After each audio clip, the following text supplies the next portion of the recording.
Hey, board gamers, BJ from Board Game Gumbo here, back with another episode of Gumbo Live. Gumbo Live, the #1 Facebook Live talk show dedicated to board gaming. My special guest tonight, Brian Suhre, designer of Paradox and Coldwater Crowns, but we're going to be chatting with him about his newest game, Winterborne. It's out on Kickstarter right now. Board Game Gumbo is a member of Punchboard Media. Check out our other fine members like the Draft Mechanic Podcast. Brian knows those people. Jake and Danielle Bach have a podcast all about beer and board games and anything they can do to tie those things together. Punchboard Media, where we all bring something to the table. Hit us up on social media tonight at Board Game Gumbo on Twitter or on Facebook at facebook.com/BoardGameGumbo, and we'll be looking for your questions in the chat. But enough blather. Let's get right to our guest. Hey, Brian, man, welcome to the show. Hello. Thank you for having me.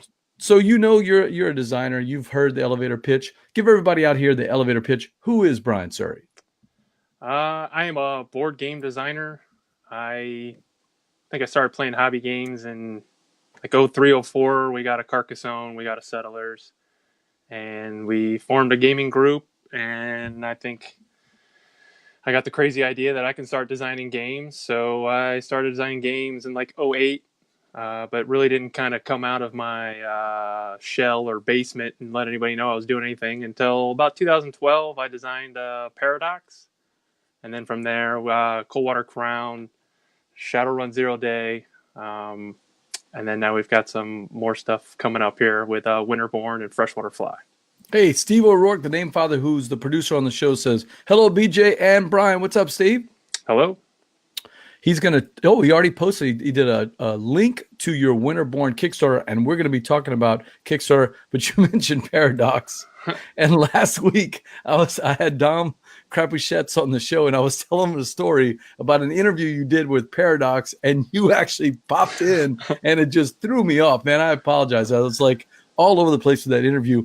Way back when you did a YouTube interview with two guys, and for some reason they were on the topic of what you would do if Paradox gets funded and it gets published. What are you going to do when you finally have those games in hand? Do you remember your answer?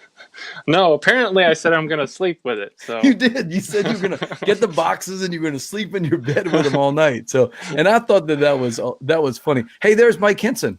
Hey, Mike. We might be talking about you later on tonight. So stick around, man. I hear Brian's got a scoop for us to talk about tonight. So, hey, Brian. I first got to meet you because the Draft Mechanic Podcast always talks about Coldwater Crown, which, by the way, I couldn't remember the name last week, even though I played it a million times. I got it right there. I couldn't remember. I don't know why. I just drew a blank. But I got to meet you there with Dennis Hoyle, and you taught me and Ninja and Bradley and a bunch of the guys from the Gumbo crew, Dave, how to play Coldwater Crown. And I was curious. A lot of the people that watch the show and are in the chat crew, guys like Sean Jones, they are volunteers like me for different companies. Do you have any tips or tricks for teaching a game? I mean, you've taught Coldwater Crown, just Coldwater Crown, a million times, right? Right. I don't know if I have any definitive tips or tricks. I think the usual format for explaining games is, give the theme, explain how you win, then teach the game, and then maybe give some tips on strategy. But I think I try to do that with a little bit of flavor. I try not to make it sound a little too robotic, but I think that only comes when you know the game. So it all depends. Like there's two ways I teach games. I'll teach a game to my friends at a con as we're just playing, or new players. But if I'm teaching my own games, I'm able to, I guess, not make it sound so like a wall of text that I'm just reading. But I think I just try to, there are certain things on my games, I know that I can avoid when I teach them, that don't matter, like things about like like the end of the step or a refresh, something that I can do while I'm teaching the game and then they can learn about it. I can kind of leave that out in the beginning. But I try to, if I'm teaching a game, I try to, I guess, base on how heavy that game is. If it's kind of a heavy game, I'm going to understand I've got some heavy gamers, and they're going to want to know all those aspects because they're going to be processing a turn much more than, I guess, if I was teaching a lighter game. And I could leave out maybe something because heavy gamers like to think ahead. And if I don't give them all the rules, I don't think they can kind of process that. So I think I look at that when I'm teaching a game. But I think the more you know a game, the more you know you can leave out. So there's a kind of a fine line for me, I guess, when I'm teaching games. I was talking to my buddy Jason Dinger, the designer of Captains of the Gulf, and I was asking him about the difference between demoing a game that's ready and he's just looking for people to play versus play testing a game with people. And he said that one of the things he does is when he teaches the game after that, he actually likes to get quiet and look at the body reactions. He said the body reactions tell him even more sometimes than the feedback he gets after the game. Have you found that to be true, or is your experience different? No, that's definitely true, because you can watch people play and they definitely look like they're having a good time. But then when you get to the end for the feedback, everybody likes to say something, right? So Right. It's kind of you have to kind of process, are they just saying it because they're wanting to say that, or it's just the way that it ended. So you do have to kind of compare the two of how it looked like when they were playing, and then also take their feedback at the end. But so it sounds like those work. Yeah. So you've had that situation where you can tell by the body language whether people like in particular parts. So you're watching for that. Yes, like if I'm even playing my own demo, I'm usually not even paying attention to my own game or my turns. I'm looking, and then on my turn, I'm usually scrambling on what I'm going to do because I'm trying to speed up. But I'm always watching for how people are moving the pieces around and how they feel when they're doing it. Yeah. BJ from Morgan Gumbo. I've got my guest here, Brian Suhre, and we're talking about different games. One of the ones that I wanted to talk to you about is a game I got to play recently, just last week, Endeavor: Age of Sail. Have you played it or heard of it? That's the new one. I played the old one. Okay. Is that the like 010, something like that? I didn't play that one. As you said, I played the new one. Helena Capel, who was on the show a couple of weeks ago, had talked about it, and I had seen it on the internet. And all of a sudden, the Southern Board Game Fest got a copy of it, and we were one of the guys, John, was showing it off at our Gumbo game night a couple of weeks ago. Or actually last Wednesday.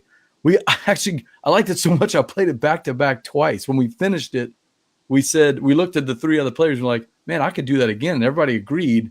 That's typically a good sign of a game, right? When you want to play it back to back in one night.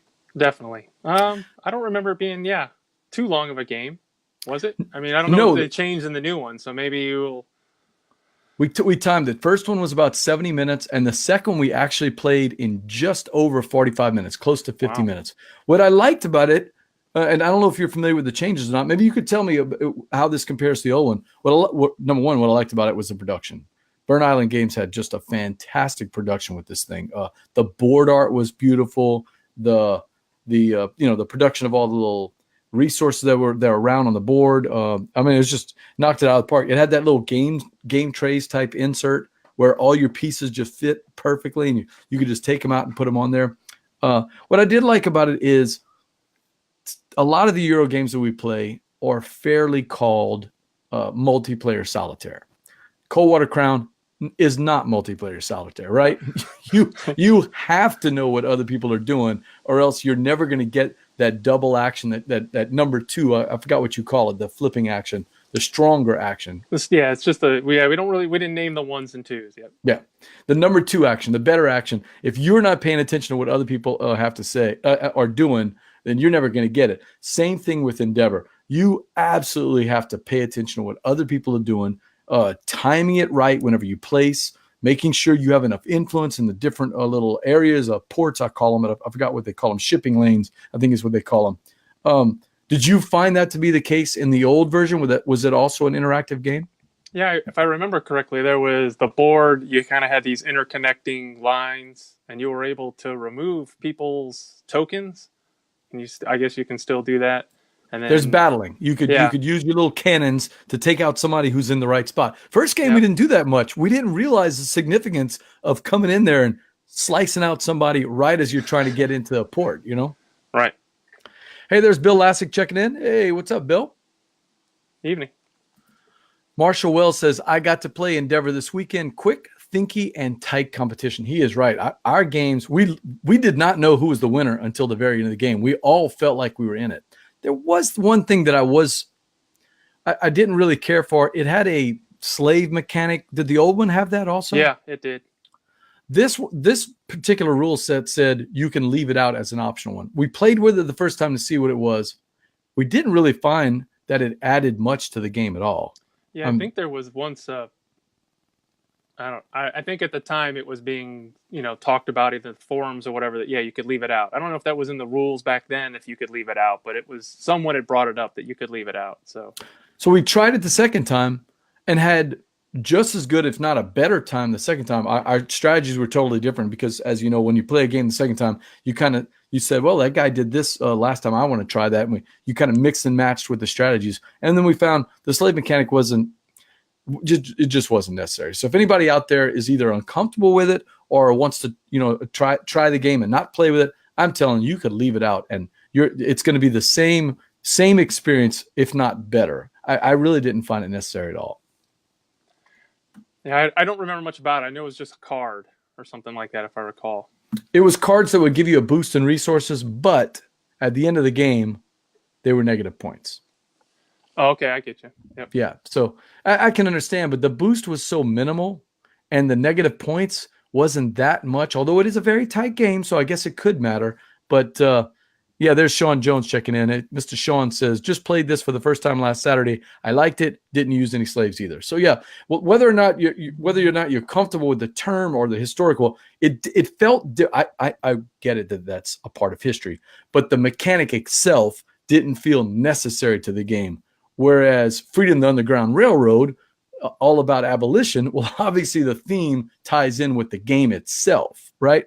I think you can make a game called Endeavor without that aspect, and there's no problem at all. But I'll tell you, highly recommend Endeavor Age of Sail if you like interactive Euros. In fact, one of the guys that played, one of the guys that didn't get to play, I told him that everything he didn't like about Pioneers, the fact that Pioneers was pseudo interactive but didn't have a lot of interactivity. I said it's going to remind you of Pioneers a lot, but with a lot more interaction and a lot more depth.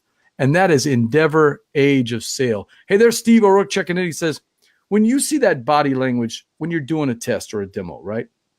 Do you let it continue if it's going the wrong way, or do you step in and say, hey, I had an alternative rule to check out. I had a variant. Let's try that. Does it depend on what stage of the development the game is? Yeah, if it's early, I tell people a lot of times that you need to kind of surf with my rule changes. So if I go up, you got to go up with me. So yeah, I think if there's, for me, I guess if I have a feeling that something's probably has a chance of being borderline a problem, I usually have a backup ready. But yeah, if sometimes too, I think I like to see it played out. Like if I've already seen it play out with a different group and I know that it works and maybe it's just not working with this group, I just want to see it play out and see how they felt about it at the end. So it all depends on the stage, I think. Yeah, I think that's correct. BJ Morgan Gumbo, I've got my guest here, Brian Suhre, and we're talking about spicy games that I played. You got a game that's coming out fairly soon that I know that you've played a lot because when it's in that last development stage, as designers have to play it a lot. And that's the follow-up, could we call it, to Coldwater Crown, called Freshwater Fly? Yeah, I guess you'd call it follow-up. It's a standalone game. It's a completely different game. But it's fishing. I think when I was wrapping up Coldwater and it was on Kickstarter, I was already thinking I wanted to do a fly fishing game. And so I started designing it. And then later, I pretty much presented it to Dennis from Bellwether Games and was like, I got another one. So so I started working on it. I think for me, this one was really a passion project. I really just love the culture of fly fishing, and for me, this one was different than it was with Coldwater. Where with Coldwater, it's a fishing. I wanted to make it feel like a fishing tournament, not so much that you were actually fishing, because I was a little afraid at that at first. Because it's considered a sport in a sense, and most sport games are kind of hard to get across. And you're also in cold water, you're zoomed out. You're looking you're far away. You're looking down at the map. And in freshwater, I zoomed you all the way in. You are fighting the fish all the way in. You've got a rod, you've got a reel, and you're reeling it in. I mean, it actually looks in this picture that I'm showing. I'm doing a little solo here. Yep. It looks like you've got a reel in the middle of that That's right. with the action pieces. So if you got down here at the bottom where you see these little, down there where you see those little colorful wooden pieces, that is what we call the hatch. So in fly fishing, the hatch are all the bugs that have hatched for the day, and they're what the fish are feeding on. So when you fly fish, you'll go down to the lake or the river and you'll look at what bugs are flying around and what the fish are feeding on. So generally, you're trying to match the type of bug that's flying around or in the water, and you're also trying to see what stage that bug is in when they're eating it. Is it in a nymph stage, an egg stage, or is it an adult? So what I wanted to do with this is there's 6 colors, and they just match those. There's 6 colors of those little wooden pieces at the bottom. Okay. And so when you're fly fishing, you're going to have 6 colored flies, and you're going to tie on the right fly that's going to match what those fish are trying to get. So that where you see those fish, there's a column of 3 fish above that there. And all the fish in that column are going to be wanting to bite anything that's white or blue in that one column there. So you're going to want to try to get a white or blue fly into that column. So the puzzle is changing your fly and casting it out and allowing it to drift downstream. So for example, if I had a blue fly on, and you see there's 2 blue wooden pieces there, I can cast downstream, and as it moves and drifts downstream, I'm going to get a chance to catch a fish at each of those little columns that have that blue hatch in it. So once you've caught a fish, which is kind of a little bit of a puzzle in itself, you're going to take that little wooden piece there and you're going to insert it into your reel. And then from there, you're going to be using kind of a rondelle mechanism. Ooh. So your own player board has 5 sections and 5 powers. And this is a dice drafting game. So there's going to be a pool of dice. And on your turn, you're going to take 1 die. And if you don't have a fish, you're going to use that die to go cast. And if you do have a fish, you're going to use that die to reel. And that die is going to tell you how far you're going to crank your wheel around. And then that's where you're going to land on that power. If you catch big fish, you have to go around your reel 3 times. Medium fish, you go around 2. And then 1 fish, you're going to have to go around 1 time before you catch it. So the small fish are really low in points and the big fish take more time to reel in. But each one of those spots that you land on are really powerful actions. So that's pretty close to what you're doing there. The puzzle is really in the dice drafting. It's in the casting. And I really wanted a personal feel with this one. Everybody has their own player board, their own reel. But the way they score is very personal to them, and then that player board overlaps with everyone else in a certain way. But there are certain things that mean more to them than others. So, for example, like when you're fly fishing, you may have your fly box, and you really love these certain flies. Maybe you made these flies, right? Maybe those were the flies that you made. And this is something I wanted to kind of bring to this game of being personal. Maybe you really love to catch a grayling, and so maybe that means more to you on your board. Everything in this game is very personal to your player board and how you are when you're playing, and I think that's really the big draw I wanted with this game. Obviously, the rondelle is really the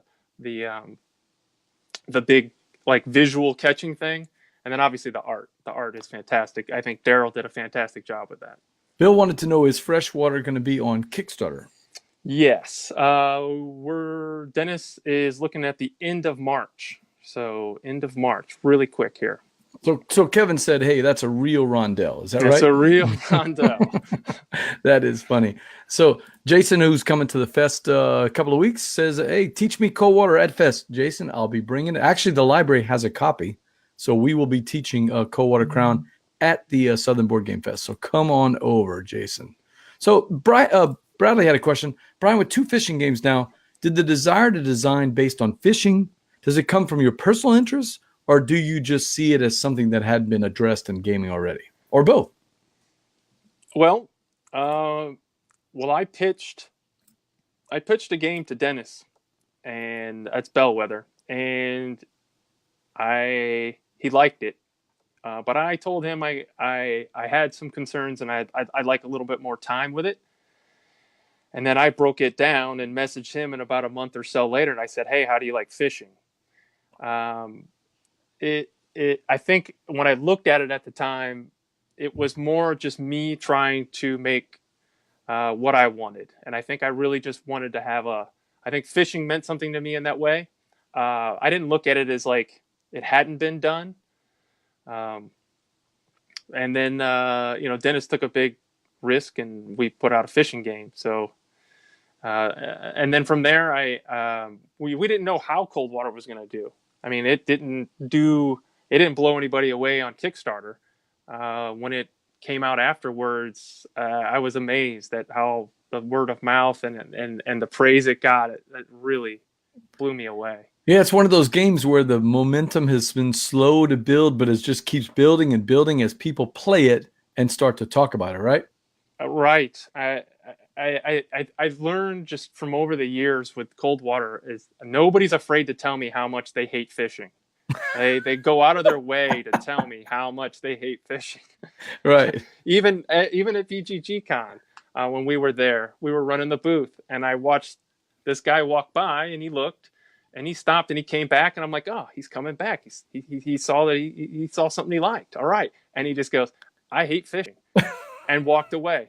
And I mean, no one is afraid. I don't know what it is. I think it's really weird. It was something that meant something to me, but I think a lot of people have bad experiences. They don't come up to you and say, oh, I hate paradoxes. I just can't stand the thought of a paradox. No, I've never heard that ever. Right. But they'll say, I hate fishing. What attracted me, well, number one, the Draft Mechanic podcast, they're like your biggest sellers. But Jeremy, the Game Geek Ninja, he just kept telling me, you got to play this game. He knows my taste in games. He knows I like that 1 hour, although, it can take a little bit longer than an hour if you have 4 people. But if you play with 2 or 3 people, you can easily play this game in about 45 minutes, 50 minutes. So, and I love that 1 hour wonder style of a game. And he's like, you got to play this game. Well, yeah, I think a couple of them who was there at the demo table had played it, correct? That was just Ninja. He was the only one. Okay. Ninja was the only one, and he played it. And of course, me and Dave bought 2 of your last copies that y'all had there. Yeah, I mean it's been selling very well as far as I can tell. And of course, I've heard that it's out on a lot of the internet sites, probably in anticipation for the C's being out there right now, right? Yep, the C I think is hitting retailers, should be hitting retailers now. I think it's up online retailers and brick and mortar.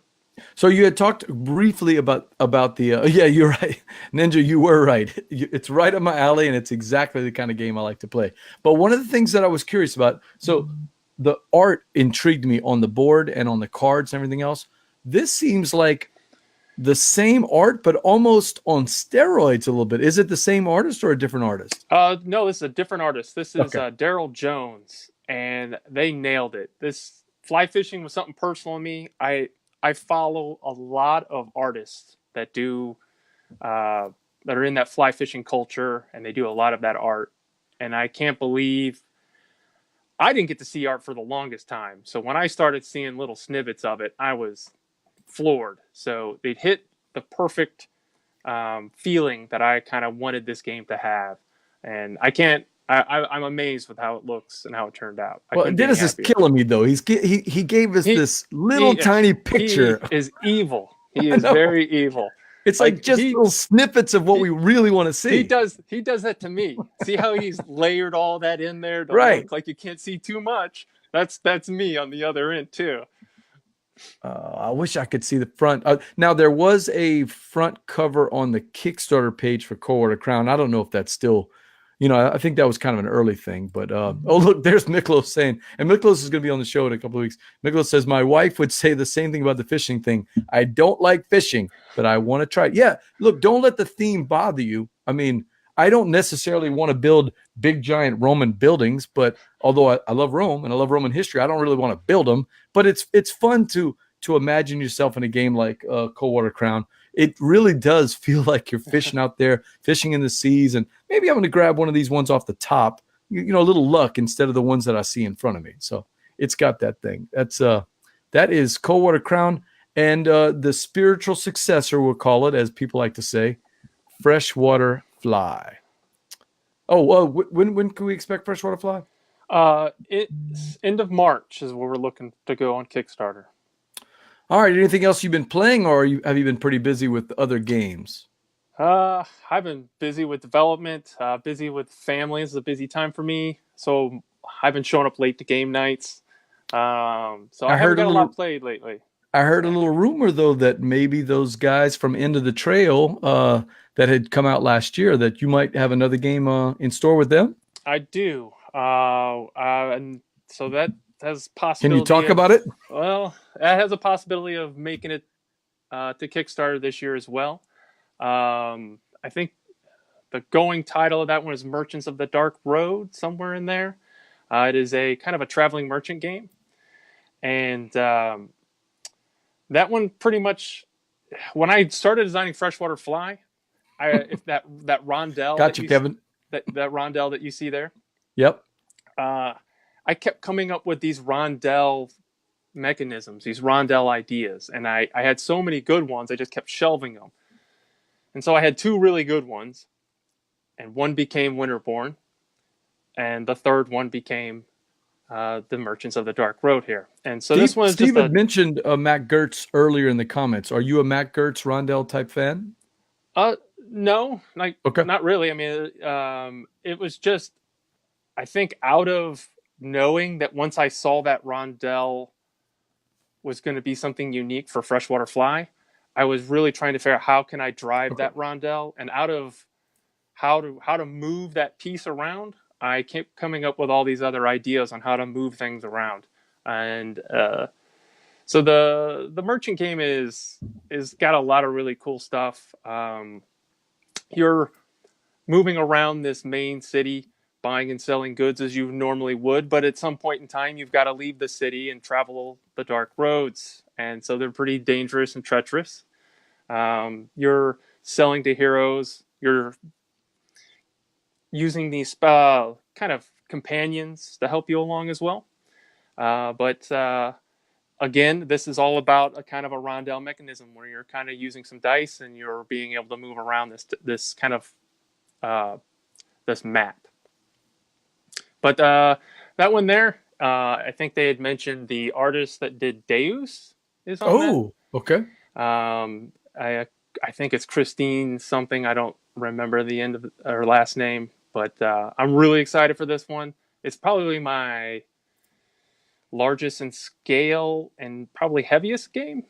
Oh, okay. But that was kind of by design. I had kind of wanted to step into that realm and go just a little bit crunchier. Is it more than 4 players or a 4-player game? What is it? It is probably will be 1 to 4 player game. Yep. 1 to 4. Yep. And it's going to take more than the 40 to 60 minutes that your games usually last, do you think? Yes. Yeah. I think once you play it, you could get it into that 20-25 minute per player game range. Okay. So, but it's definitely one that you can settle into, but you're not trying to speed through it. I mean, that's kind of the feel that when I play it. I think there's so much kind of going on with your planning. You're just like one more turn. You're not looking to get out. So that kind of feel for that. So that's Merchants of the Dark Road coming later this year, maybe, if it Let's gets just ready. say later this year. That's about all I know. Yep. Okay. We will be. Is it Christine Deschamps? Is that what we're talking about? Yes, I think that sounds right. Yep. Very good, Steve. BJ from Game Gumbo. I've got my guest here, Brian Suhre, and we are talking about a game out on Kickstarter right now, doing very well, already funded, and that is Winterborne. I don't know a lot about this game, Brian. Give us the elevator pitch. What's Winterborne all about? Well, Winterborne is about, you have kind of this Viking clan, and you are using your clan to expand your kingdom. It has a little deck building in it. It has a little kingdom expansion where you have a player board and you're kind of expanding out your kingdom and building your options. And what you're doing is you're going through the seasons. You have like spring and summer, autumn, and winter. And what you're doing is you're planning for winter. So you're preparing for the winter. Once it hits winter, you kind of unlock this special Winterborne power that you have. But you're only able to use it as much as well or many times as well as you had planned for that winter. So you're during the game. There you go. So everyone has their own player board, their own little kingdom board there. So I like to make games where you always have a puzzle in front of you. So you're familiar with Coldwater, Right. And you have that little puzzle in front of you. So here, your own player board kind of mirrors the main board. So as you're taking actions on your little board, you're being able to interact with the main board out in the middle. So it is a little bit of a deck builder. And you're moving around these 3 heroes that you have. So you have a shaman, you have a Viking, and you have an explorer. And all 3 of them interact with each other in this weird kind of Venn diagram of actions. The explorer is the one that you will move around the board and grab the big cards that you see out there in the main board, and that's how you're going to deck build. Your Viking is the one that's going to expand your player board. You move on those big gray spaces, and you're only ever adjacent to one of the 6 provinces whenever you move a character. But your warrior is able to expand your player board so you have more options. You're adjacent to more things. And so you're kind of trying to expand your board and kind of deck build at the same time. Your shaman is kind of in between those, and they're able to help you gain extra in-game scoring and gather resources. The way that you do this is on your turn, you're going to basically have 4 cards in your hand, and you're going to combine 2 cards. One is going to tell you which character you would like to move, and one is going to have a movement number on it. So if I'm going to move my shaman 2 spaces, I'll play those 2 cards together, and then I'll move my shaman 2 spaces and then take an action. So normally in a rondel game, for example, even Freshwater Fly, when you move, the space or sector tells you what you do. Right. In this, each character has 2 actions that they can do. But so in this, the rondel, you're going to move that character, and whatever you're adjacent to, whatever province you're adjacent to, you can use one of your 2 actions to take an action. So the characters have the actions, but your player board is where you're going to be able to take those actions. And so the I've created the rondel you're referring to, that's the 6 in the middle? That's the main board. The Okay. little boards that are there off to the side, the ones that look like the mirror, that have the big 6 gray spaces and Sure. like little flags. So your pieces move on those gray spaces in a clockwise order. Each one of those gray spaces is adjacent to one of the provinces. Those little red flags are where you're going to expand and gain provinces adjacent to the gray spaces. So you'll be moving 3 like wooden meeples around that kingdom board there, and then you interact with the main board. So I'm trying to think of anything that this is like. What's your inspiration? Was there, or was this something kind of that came out of the blue? Well, this one it wasn't inspired by a specific game, but it was definitely designed because at the time there was, I think, an expansion for. You're gonna get me blanked out here. There was an expansion for. I just blanked out. But anyway, Terraforming Mars was very much being played. I was thinking that you were thinking of that game. And Terra Mystica, I think there was the expansion that was out at the time. So there was a lot of Terra Mystica being played and a lot of Terraforming Mars. So I'm looking around going, people love sitting around for 4 hours staring at a handful of cards. I'm referring to Terraforming Mars, but sure. And I was like, it's the hand management. It's the hand management. It's the comboiness, and then just kind of the expansion of the Terra Mystica. And I was like, I'm going to try to just combine these 2 things together. Now they're nothing like, but those are the feels that I had wanted with it. This game really has a great feeling of combos and like really just satisfying turns. Is there a little engine building like in Terraforming Mars? This one, yes. So the engine building of this one comes from the fact that you start out only adjacent ever when you move to 1 province. So the engine building is your warrior is going to expand your board, so you're adjacent to more things. Right. Your warrior is going to be building cities, and your warriors is going to be building churches. And so as you build these on your board, your other characters are going to be able to interact with those cities and buildings, and then that's just going to help you further. So there's this engine building in front of you. There's an engine building of the cards that basically you put into your deck. So this is kind of a light deck builder. You may buy anywhere from 5 to 10 cards, or add 5 to 10 cards into your deck. So it all depends on if you're going to go heavy exploring or if you're going to go a heavy builder route. So there's a lot of kind of paths you can take. So you're not collecting a lot of cards into your deck. I'm looking at the player boards, and I've got them as a solo shot here. It says the Winterborne clans. Are these going to be asymmetrical, or do you all start out the same? So the player boards are the same. You're dealt a Winterborne power at the beginning, and so those are all asymmetrical, and they're all just like game-breaking, powerful cards that you're anticipating to use, but you can't use them until winter. And so each Winterborne card has 2 powers on it that you can use. There's usually a really powerful one and then more of a utility. And so there's actually 3 rounds of winter. So in the first round of winter, it costs you 1 favor in order to use a Winterborne power. In the second winter, it costs you 2, and in the third, it costs you 3. But so the entire time that you're, the rest of the other seasons, you're trying to gain these favor tokens. You're taking actions. You're doing things in order to prepare to be able to use this power. So it has a great sense of kind of progression and tension as you want to be ready when it switches into winter. Where'd the concept for a name like Winterborne? Was that something that just kind of popped in your head, or where did you get that name? It came from the publisher at the time had asked me, can I add a little bit more of an arc of the story to the game? Okay. And so a lot of my games that I design them in like really tight loops that you take, right? Place a token, pick up a token, you catch some fish. There's no long-term story in Coldwater, right? Right. I mean, there's a story of the fish you caught. There's a story of the achievements that you had hit.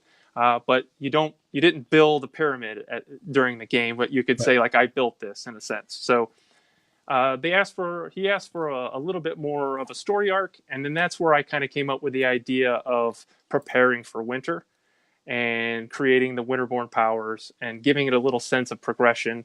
And then just from there, the fact that winter was such a important part of it, Winterborne came out of it. Did the publisher originally want to, or did you have a different name for it before that happened? Just a makeshift name that was on top of it. I didn't care about where he had talked about retheming, if possible, into some kind of Roman stuff or something in there, and that didn't bother me. So for me, I think like a lot of that stuff is theme and stuff. I'm always open for a publisher to run with. I think except for Freshwater Fly, I was really wanted that one to stay. But I think we stayed with Vikings with this one. It just made sense. And that was the original theme that you had come up with? Yes, it was. Steve says this is kind of an add-on, Dell. Nice one, Steve. Nice one.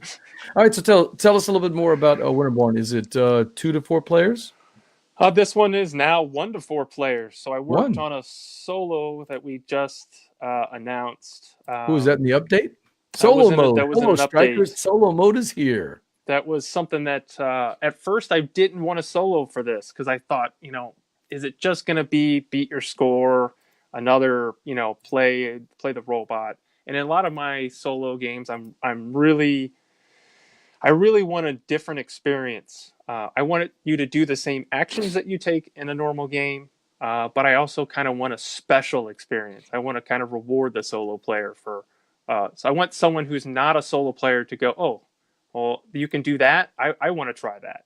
So I feel like I'm kind of trying to get non-solo players to play by it being just slightly different and a little bit more exciting than just beat your score. And so I told him, give me some time. I'm going to need some time because I wasn't happy with what I was doing. And then I came up with this here for the solo, and I'm really super excited about this one. A lot of people, look, they're coming out. There's Miklos, there's Steve saying solo, solo. Jeremy, as you know, from Jambalaya Plays Games, he loves playing those solo games. So Yeah, I didn't have it ready for him. He did an amazing overview of the game, and I felt so bad that I didn't have it ready just yet for him. If you like solo, keep an eye on Freshwater. It is something special and something that really means a lot to me when I made that. Because when Coldwater came out, we got a lot of love we got some love for the solo game. And I really just wanted to kind of just, reward solo players with that one. So I know Dennis is very hush hush, so I have to be hush hush. But look for that one to have a really amazing solo experience. Yeah, so it's closing in on 800 backers, almost $30,000 pledged. But what really intrigued me is that according to the campaign page, it says it was the 2018 Stonemaier Design Day Top 4. Did you go down? I mean, I know it's not that far from your hometown. Did you go to the Design Day itself? I did. It's local, and to me, I mean, it's 20 minutes away. But it was my first one. It's really not a super competition by any means. There's probably 30-ish games there. It's no real competition. Like it doesn't go through a ring of judges, but you play your game through a bunch of playtesters, and every playtester just rates the game. So anybody that played my game may not have played the other 20, 25 games over there. So it's really not something to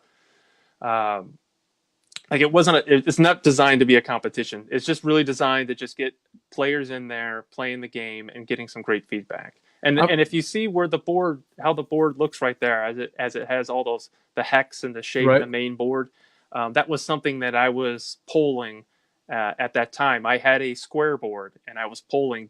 Would you like to see this kind of look like the main center of your kingdom board? And it was a resounding yes. So I'm curious about the Design Day. Did you only teach and demo Winterborne, or were you able to try out some of the other designs while you were there? No. Jamie's really good at setting it up so that that's not what you're doing. I think he wants everybody to get around and move. So good. We were able to demo. You're able to demo your game like 2 or 3 times, and then from there, the rest of the time, you've already signed up to play other people's games. And he also just has, non-designed or prototypes there, games playing. He has already just published games that are there that you can play as well. Well, who teaches your game after that? Or that's it? The 2 or 3 times that you've played, that's what the score is based on? That's it, yep. So it's really just moving around and playing other people's stuff. And it's getting a lot. Huh? What did you play that was cool? Anything? Did you play Wingspan while you were there? No, that wasn't. I don't think that was out and about at that time to where that I think I knew about it. There's Jambalaya checking in. I really like Winterborne. So many ways to score and possible ways to win. The powers really make the game ramp up. Yes, you were telling me. Was there anything that kind of knocked your socks off? I played a couple games. They're all good. I mean, there's a lot of great designers in the area. I can't recall any of the names or anything that are going to help with it, but there's a lot of designers kind of in this area, so there's a lot of great designs out there. Well, that's Winterborne. You got 10 more days to go. It plays 1 to 4. I'm trying to remember how long the game takes. We claim about 20 minutes per player, and that's when you know it. It'll probably be 25 minutes per player on your first game. So it is a little crunchy in your first plays. But the rules are very simple. So you always know the rules. You won't have a rules overhead. But what you're doing, it's a lot of planning, right? So do I want to move my Shaman 2? Do I want to move my Shaman 1? If I move my Shaman 1, that means I move my Warrior 2. So you're planning out your board, but you know what you want to do, and the rules are pretty quick. Anything cool in the Kickstarter? Anything exclusive? We are really trying to get the components. We're really excited about the components. We have lots of gameplay stretch goals. So in Winterborne, what makes it different is every card in the game is unique. So you have a core set of cards, and then you add what we call banner cards. So if you ever played a deck builder or just like Sure. Dominion, and you go in the box and you grab a stack of cards, and then you grab 10 different types of cards.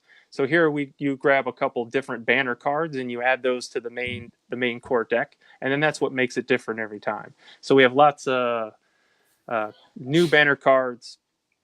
We have these special cards that we call wilds. Those are also, and then some Winterborne powers. But we're really looking to get the game and components to the quality that we want it to be. I think we came in at a really low price point at $39, and we're just really hoping to get that box packed with upgraded components. That's a great price for a 90-minute or 60 to 90-minute Euro style game with so many different cool little elements like rondelles. So good luck on the campaign. And that's Winterborne. It's out for another 10 days, published by Talon Strikes Games. And Brian, good luck with that project, man. Thank you. All right, this is a board game show. And at a board game show, we got to play a game, right? Yep. You've watched the show before. You know what Jambalaya is, but just in case, Jambalaya is a mashup between something we know about you and board games. And we try to do really bad puns and mashups. Let's throw one out there just as an example. If I threw out a game, Stefan Feld, an ancient civilization that just came out at BGG Con with ugly art and an oily fish smell to boot, I'd be talking about a game that was actually not far from you, only one row away. Carpe Diem. Yep. Yeah, Carpe Diem. So you get how it works? Yeah. Hey, and Steve is nice enough at the very start of this thread for tonight's show. He did a Kickstarter link for Winterborne at the top of the chat thread, so make sure everybody checks out. All right, you know the rules. Are you ready for some jambalaya? I'm ready. I don't see Chris Strain in the chat tonight, so you got a chance because Chris loves to snipe them. But of course, Jeremy's out there. Ninja's going to try to get that. And there's Verla checking in. Verla, I don't know if you noticed, I forgot to change the calendar. She made me this beautiful calendar. It's still stuck on February. I'm going to fix it as soon as the show is over, so it'll be ready for next week. All right, here's your first one. Are we ready? Yeah, I'm ready. Steve says the theme to tonight's jambalaya will be apparent very quickly. Right. So, Brian, can you tuna out this noise while playing this Galactic Barbarian Empire card game from Stronghold Games? I'll give you a hint. The fish name is in the first part of the first word. But what are we talking about there? Can you tuna out the noise while playing this Galactic Barbarian Empire card game from Stronghold Games? Galactic Barbarian. It was one of his biggest bestsellers. It's from a really quirky designer. I don't see it played much lately, but man, it was big when it came out. I'm blanking on a Stronghold game. Stronghold game. Yep. I think no, that wasn't. I think it's Andrew Bird that's the designer, if I remember right. I think so. Yeah, Verla says, I noticed it early on, but didn't want to distract. I actually had soloed Brian for a while. I was like, I wonder if I could run up there and change it, but I didn't want to mess with any of the tech stuff. So I'm blanking because I'm thinking Stronghold. Stronghold game. It's a Galactic Barbarian Empire card game. Can you tuna out the noise while playing this game? Oh. Is that? There's your real clue. If you get that one, you're going to get the rest of it. Oh, there it is. Marshall with the steal. Albacore Worlds instead of Core Worlds. Are you familiar with Core Worlds? I am, but I wasn't going to guess that one. I didn't think that was Stronghold, I guess. Was that originally Stronghold? No, I think he republished it, but I'm not positive. That's what I thought. Okay, so maybe that's why I missed the... Okay. Albacore tuna, right? So that was the tuna out. Out pun. Yeah. All right, here we go. Let's go with a little easier one. One of the most famous space dice games out there. But what if we used... Sorry, Sean. Sean says, I know, Sean, you're getting a lot of my clues, but Steve's mashups tonight. So there's going to be some groaners. What if we use the most famous space dice games out there, but instead we use flat fish from the flounder family as our engine builder. That's pretty hard to say. Wow. Yeesh. From the founder family. Let's see. One of the most famous space dice games out there. But what if we used flat fish from the flounder family as our engine builder? I love alliteration. You know I had to do that, Steve. I've seen so many people lock up on this section of the game, and I am locking up. I now know the pressure. We picked I a know category what, I just think for I know you. what game it is. I just can't think of the title. Oh, you got the game. Oh, chat crew. He does want. Oh, so Jeff's checking in from Auburn. He says, "Sushi roll for the galaxy." I'll give you a hint, Brian. He's got the game. Yeah, that was the game I had. But Flounder is what's getting me. I will tell you this. I didn't know this fish at all. I had no idea. Right. I don't know if I'm going to know a fish, because I was thinking when you said flat fish, I'm like, okay, it's a flounder, but now you want a specific species. So Jeff's going with the mashup. This one, Jeff, is not a mashup. This is another terrible pun. So one of the most famous space dice games. Is that there? Did Jeff get that? Thank you, Ninja. Flatfish from the flounder family falls flat. That's right. No, Kevin, it's not fluke or fluke. How do you say that? Fluke? Yeah. Flukefish? Fluke? No, these are definitely a lot of bad puns. There's a couple of mashups, but these are pretty bad puns. All right, so I think we're going to call it. What do you think, Steve? I don't see anybody getting it, and I did not know this one. I had to actually Google it. It's called Soul for the Galaxy. You know what a soulfish? Yeah. What? You know that one? Do you know a soulfish? No. All right, so Steve, that's one that we didn't know. I didn't know that one for sure. All right, this next one, though. You said it was an easy one. And at least I had Roll for the Galaxy. Oh, Verla got it. So, oh man, I cut it too quick. Looks like she got it. Soul for the Galaxy. Very nice. I'll tell you, Verla knows her fish. She's going to be your competition tonight. Let's see, Brian. All right. Hey, Brian, take a city building game, add the tile placement mechanism, and then a generous helping of good old liver oil. What are we talking about? City building game with tile placement, city building game, and then a generous helping of liver oil. Yeah, Verla, I didn't know that because you're a little bit behind on the chat crew, so I didn't realize that right when I was calling it, she was in on the buzzer. So good job, Verla. Man. Yeah, I'm not sure what language. I think I know a game there. What is that? What language are you speaking there, Sean? Verla Gottica. All right, so we got a couple of guesses here. Kevin says Carcassonne. Carcassonne, yeah. Not bad, and probably that's one we should have done, but that's not it. Verla's spotting the coho. I don't even know what a coho is. What is that? That's not one we're going to see in a muddy bayou on the Atchafalaya. I don't think. Coho, yeah. It's a trout. No, we don't have trout down here. Or salmon and. We definitely don't have salmon down here. Yeah. Oh, Jeremy, you got a chance here. Come on, Ninja. We got a city building carp. We got a city building game. Add the tile placement mechanism, and then a generous helping of liver oil. If you know what the fish is, it might help you to get this game because it's definitely a pun. Okay, I got it, Sean. It's iPad autocorrect ease. I wasn't sure. I wasn't sure if you were throwing in some of your little language there. I don't know the fish. You don't know the fish? The liver. No, the fish is getting me. What? I'm assuming your grandmother never made you take this whenever you were sick? No? Fish liver oil? Fish oil? What?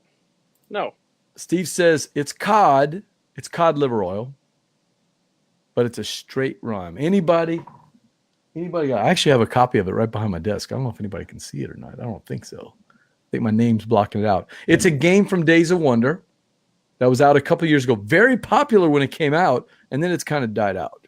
City builder. Oh, Jeff's Codopolis. Close. Codopolis. Very good. Nice one, Brian. Way to go. Woo. So you play. Look, you're sweating. Oh my God. Yeah. You knocked that one out. See, Verla knows the cod liver. Verla, did anybody ever make you take that? Boy, I'm glad I never had to have that. All right, you ready for the next one? Sure. Little box game. Let's move to a small box game because that's one of Days of Wonder's normal size games. Let's go to a small one. Oh, there's Sean. Everybody's checking in. You got it right at the buzzer there, Brian. Everybody's checking it in. All right, here's one. Support your forest trees, your forest spirits. Grow your tree. And tack on a predator fish right into the game. What game are we talking about? Game? Oh, you know the game. All right. All right, say it again. Support the forest spirits. Grow your tree, but throw in a predator fish while you're playing. What game are we talking about? I can picture that game in my mind. Yeah, Kevin, right box size, but not the right game. It's definitely got those spirits in it. That's yeah, gonna you're be building that's you're the big building clue. your tree, the little spirits on the tree. I can't think of the name of the game. It is a Ninja. It is Ninja. Find out how well Ninja can do on the other side. I'm trying to remember. Ninja, have you played? I know who designed that game. Oh yeah, who's that? I think it was designed by Daniel Solis. Yeah, that's it. He's got the game, folks. So he knows the one. I just can't remember the name. Hey, Dennis, what's up, man? Good to see you in here. Piranha Synthesis would have been a good one. I like that. Hey, that actually fits, Steve. Oh, Dennis, we're going to have to steal that one for another game. Piranha Synthesis. I like that. Garbaretum, another good one, Sean. I can't picture the name. Carparetum. I like that. Man. The Tree Spirits. Brian's got the game. Everybody else has got the wrong game. I can't think of the name of the game. What's a good predator fish? Think of that word. Yeah, there it is, Sean. Everybody's guessing Kodama. Kodama the Tree Spirits game by Daniel Solis. Oh, you couldn't remember the name of the game? Yeah, I couldn't remember the name of the game. Okay. Kodama, yes. So mash it up. Mash it up with a good fish there. Kodamarana. Kodamarana. Koidama. We're getting some close ones. Koidama's good. Yeah, Steve, is that a That's predator? Not a predator fish, though. Yeah, I think Bill Lassig would not like that because that's more of a peaceful one. Baradama, like a beta dama, barracuda. Oh no, barracuda. Okay, yeah, I like that. That's good, Jason. I didn't think of that one. It's not a great white, but it's a. Hey, Kevin's got it. Makadama. The tree spirits. The Makadama. I wouldn't have thought of the fish. Mako shark. Have you heard of that? The Mako shark? No. Oh no. Okay. All right. So let's go to the next one. Are you a fan of Dr. Reiner Knizia? Either the man or the it's game. Hard not to be. I'm sure you've played many. I've played many of his games, but now that's a category of games that are so big. He loves retheming his games because he just makes the mechanism right. And he said most of the time he doesn't even come up with a theme at all. He just does the mechanism, hands it off to the publisher, and they just overlay a theme. Did you know that? I don't know if you knew that. No. Yep. I don't know that he's ever designed a theme for his games. He literally just puts the game. It'll be like Ingenious. If you've ever played Ingenious, then he gave it to Dennis, and Dennis said, "This is a fishing game, and we're going to put fish on it." And that's kind of what happened. So the Good Doctor has rethemed another one of his games. Verla, you've never heard of a Mako shark? That must be a Gulf thing. Maybe it's not maybe that's only an ocean thing where we are. So the Good Doctor has rethemed another one of his games. This time it's Tigris and Euphrates, but with a fish theme.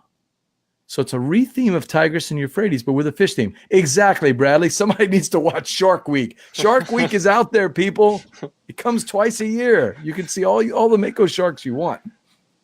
But Verla, I've never heard of the Soul or that other one she had, the Soho fish. But I imagine they have good coffee with a Soho fish. Oh, Coho. Oh, Coho. Sorry. Coho, yeah. I was doing a bit there, Brian. Sorry. All right. The Good Doctor has rethemed another one of his games. This time it's Tigris and Euphrates, but with a fish theme.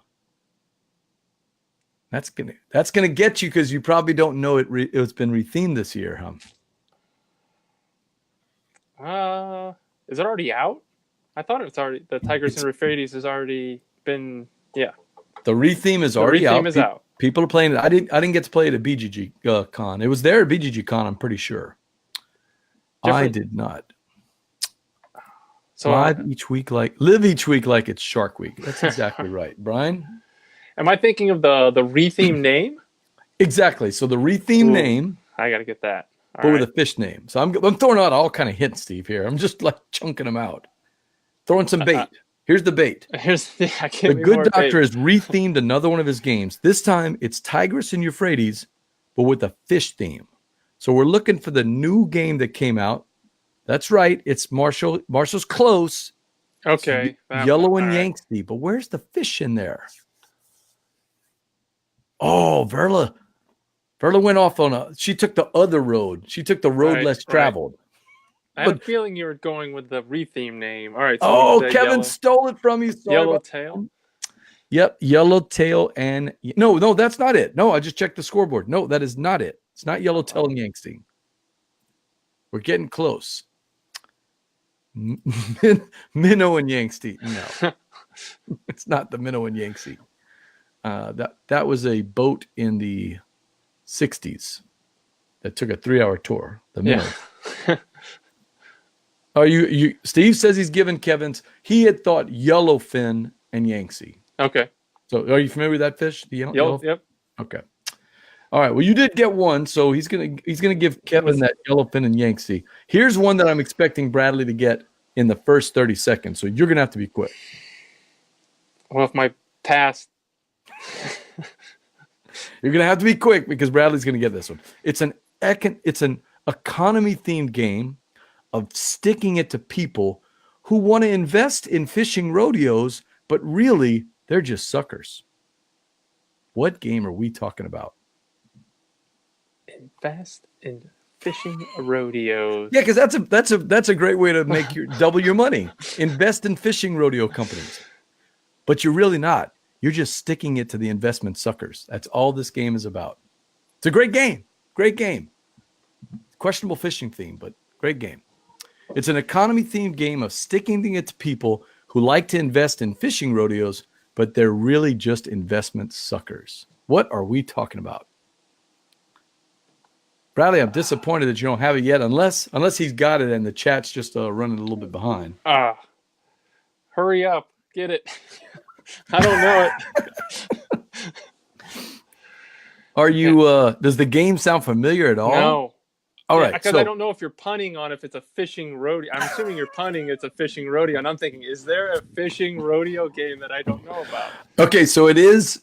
He's close. He says Ponzu scheme. I don't know what the zoo means, but he's close. Okay, so now I got the game. What is a fishing rodeo? Man, all these people, y'all live so far from the Gulf. What are we talking about here? How do you not know what a fishing rodeo is? I forget. This is Board Game Gumbo, and we are surrounded by water here. So there's no water here. We got a river. Oh, wow. The rodeo through Steve, y'all are, man, no, it's not small men rotting fish. No, it's not what it is. It's your freshwater challenge? Yes. It's getting in boats, going out into the ocean and coming back and seeing who has the most pounds. That's what we call a fishing rodeo. So okay. All right. No, it's not Seahorse. Boy, you guys are so close. I can't believe Bradley hasn't gotten it yet. Pond scheme. Okay, so Ponzi scheme is the game. I'll give you the hint. Right. It's a Jesse Lee game. It is, it's diabolical. It's an economy themed game. But you guys are not going to get this. This is a golf thing, Steve. Dang it. It's not Seahorse. Oh, you know what? I don't think anybody's going to get it. We need somebody from there. Where's Miklos? Miklos would know this one. Jason, you should know this one. What do they do right there down on the Gulf, down in Fouchon, or over in Destin? Oh, they don't know the Gulf. I hate to call this one, but I'm gonna call it. I'm calling it. That's it. That's it, Steve. I'm calling it. It's the Tarponzi scheme. Oh, yeah. Tarpon fishing. Yeah, tarpon fishing rodeos are big down here in the Gulf. You go to Destin, and they have these big, giant tarpon fishing rodeos. So, man, I was hoping somebody would get it. And maybe the chat crew will get it in a second, but we'll see. All right, you ready for the next one? Uh-oh, yeah. All right, here's one. Find a fish whose name can tack on the Ponzi scheme. Yeah, he's still trying to help the chat crew. They're behind a little bit. While they're doing that, we're going to go on to the next one. Romans, barbarians, Japanese, and Egyptians. They're all fighting for control of the shellfish empire. What game are we talking about? I'll give you a hint. It's card based. It's card based. Uh-oh. I was thinking non-card based there. So, That's obscure, Jeff. You're supposed to be from Alabama. You're supposed to be from Hattiesburg. Come on, man. All right, so Bradley, you should know this one. Romans, barbarians, Japanese, and Egyptians. They're factions fighting for control of the Shellfish Empire. Oh. What are we talking about? Why can't I think? He's close. Is that the Portal? Yes, the Portal game. Yep. Portal games. Yep. Yep. I'll give you a hint. Yeah, It's not King Crab Settlers, though, Bradley. Nope, that's not it. Not King Crab Settlers. What are we talking about? They're fighting for control of the Shellfish Empires. Oh, Bradley's got it. Shrimperial Settlers. Shrimperial. That's good. I like Crab King. I like the Crab King Settlers, too. That was a pretty good one. We had done Twilight Shrimperium, and that's probably my favorite one that Steve has ever done.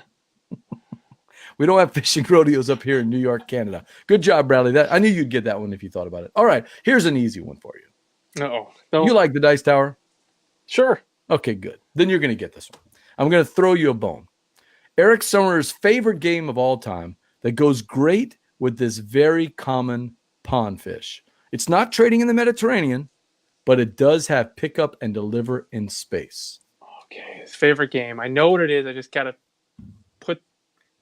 I'm going to sit back and let you guys run the show from here on out. I'm just going to be quiet. So Eric Summer, he talks about it all the time. Every time he does a top 10. I can't put the title in my head. I know the It's game. like top 10 barbarian games. And he's like, oh, somehow I'm going to shoehorn this game in there. Top 10 economic stock trading games. Oh, well, of course, number one is blah, blah, blah, blah, blah, blah, blah. What game are we talking about? I know, he says it all the time. And I'm trying... All right, so, and it was... little co-published between the new one was co-published between Stronghold and Fantasy Flight. All right, what we got? Eric Summer's favorite game. It goes great with this very common pond fish. It's not trading in the Mediterranean, but it is pick up and deliver in space. I have yet to play this game, by the way. Sean's giving you a hint. It's Merchant of Venus. Yep. Okay. And this is another bad pun. So it's a pond fish. Yep, it's a very pond fish.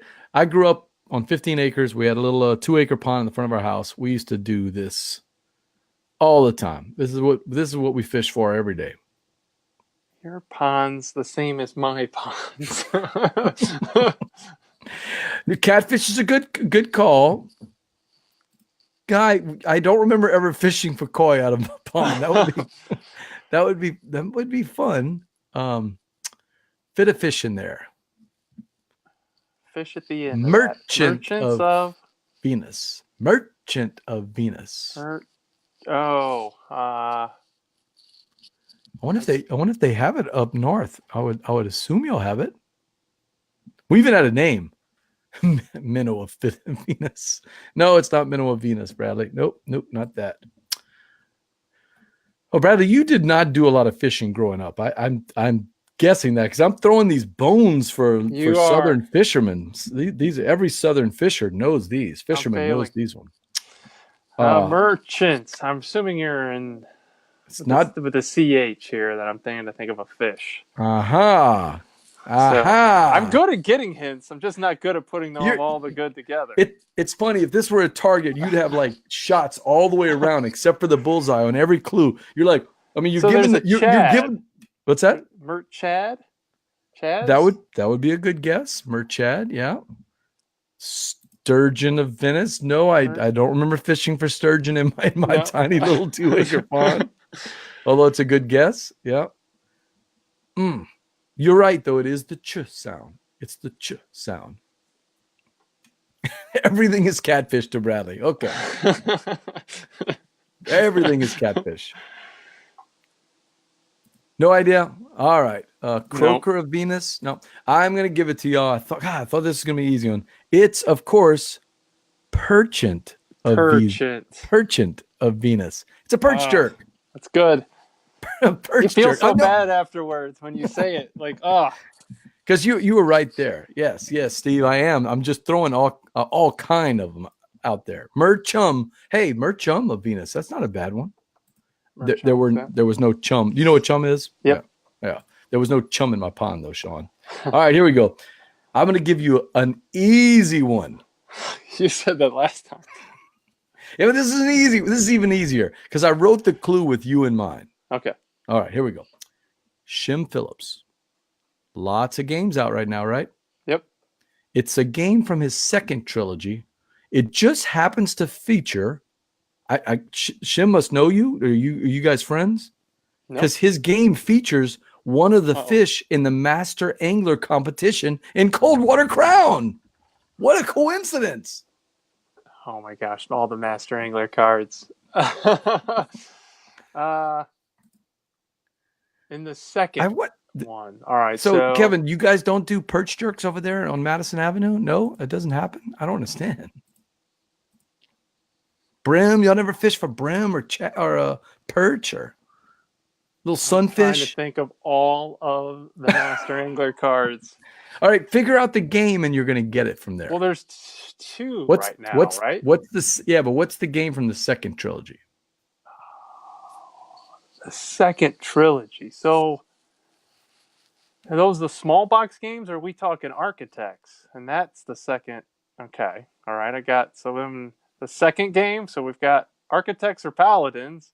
Look, Dennis knows your game better than you do. Thank you, Dennis. Okay, so it's one of those six fish. Which one is it? Architects of the West Kingdom, right?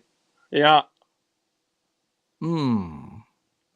Charchitects? Are we charring He's got it. Oh we spoon-fed it on a silver platter, and you knocked it out of the park. I threw a softball to you. You did was it a char? Did you char something at the beginning as the sample? You did a sample one. So I thought maybe you weren't going to go back to char. The very first one you did as a sample. No, it was carpe. Carp. It was carp. So I was thinking there. Okay.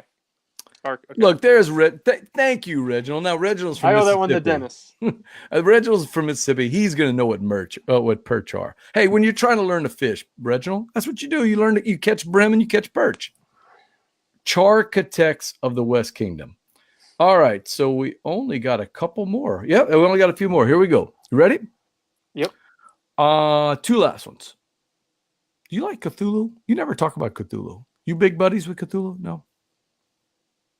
Nope. Okay. What if the investigators, you know who the investigators are with the Cthulhu-based games, right? Not by names. Okay.